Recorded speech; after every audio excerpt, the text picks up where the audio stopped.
Kwa wingi wa wabunge walioko bungeni, kwa wingi wa pesa ambayo analipwa mtu mmoja, yaani kwa maana kwamba mshahara, posho ya vikao, ile wanapewa labda bunge likiisha, ni pesa nyingi sana kwa kila mtu. Kwa hiyo inakuwa picha kwamba kuna pesa nyingi sana inalala kwenye ile jengo.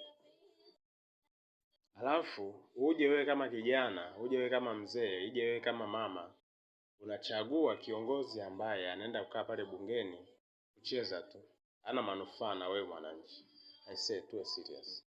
Chagua kiongozi ambaye unajua kwamba anaenda kutumia ile pesa kihalali. Ila ni nyingi sana wanayokula wale watu. Alafu mtu anakuja na kuunga kikanga kimoja, kishati kimoja, kibaskeli, anaenda kula mahela kama yote. Nafanya jambo la maana. Fanya maamuzi ya msingi.